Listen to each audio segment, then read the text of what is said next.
Hello viewers, how are you? Microsoft ওয়ার্ডে কতগুলো tricks ব্যবহার করলে সহজেই আপনারা কাজগুলো করতে পারবেন। তার মধ্যে গুরুত্বপূর্ণ 6টি ট্রিক্স আপনাদেরকে শেখাবো, যেগুলো দিয়ে আপনারা সহজেই ওয়ার্ডের কাজগুলো করতে পারবেন। ডিয়ার ভিউয়ার্স, চলুন মাইক্রোসফট ওয়ার্ডের 6টি কার্যকরী ট্রিক্স আমরা শিখব। Number 1, landscape.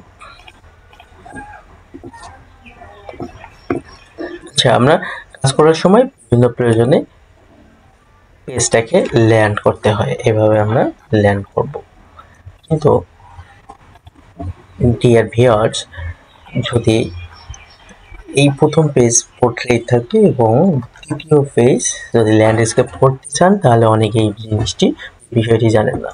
তার জন্য কি করতে হবে এটা আমরা শিখবো। সেটা হলো, আমরা প্রথমে এখানে যাব, গিয়ে এরপরে ল্যান্ডস্কেপে আসবো, এরপরে অ্যাপ্লাই টুতে আসবো, দিস পয়েন্ট, তারপরে ওকে যাব। দেখুন কত সুন্দরভাবে প্রথমটা পোর্ট্রেট এবং পরেরটা ল্যান্ডস্কেপ হয়ে গেল। বিভিন্ন প্রজেক্টের কাজ করার সময় এটাও। ডিয়ার ভিউয়ার্স, আমরা অটোমেটিকভাবে শিখব কীভাবে ল্যাঙ্গুয়েজ এবং ফন্ট সাইজ আমাদের প্রয়োজন মতো সেট করা যায় অটোমেটিকভাবে। এখানে রোমান নিলাম এবং এখানে নিলাম 14 ফন্ট।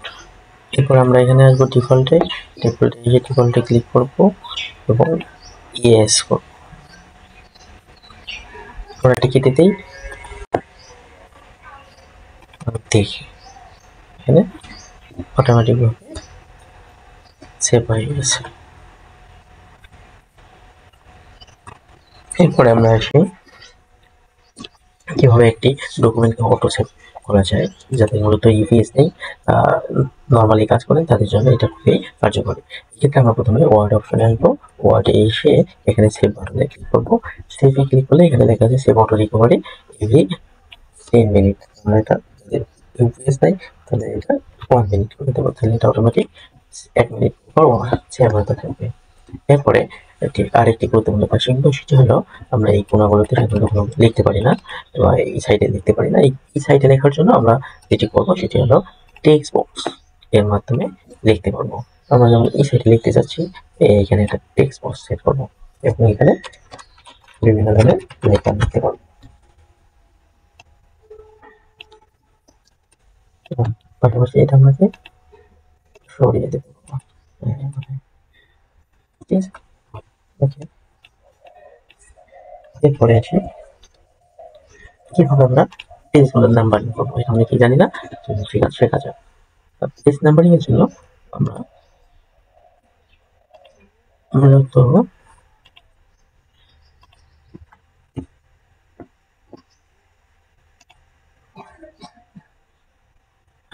পেজ নাম্বারে আসবো এবং টপে রাখবো না, প্রথমে রাখবো সেটা আমরা, তারপর এক সাইডে রাখবো না মাঝে রাখবো, আমরা নর্মালি মাঝে রাখবো। অটোমেটিক হয়ে গেল। আমরা পরে পেজে যাই, কন্ট্রোলিং দিয়ে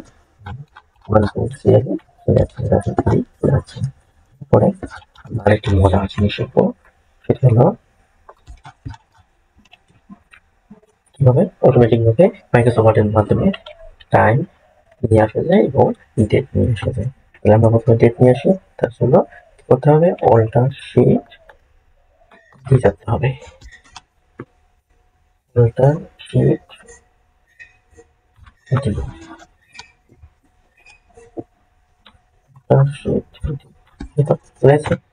এরপরে যদি আমরা সময় টাইম নিয়ে আসতে চাই, তাহলে অল্টার শিফট সময় চলে আসবে।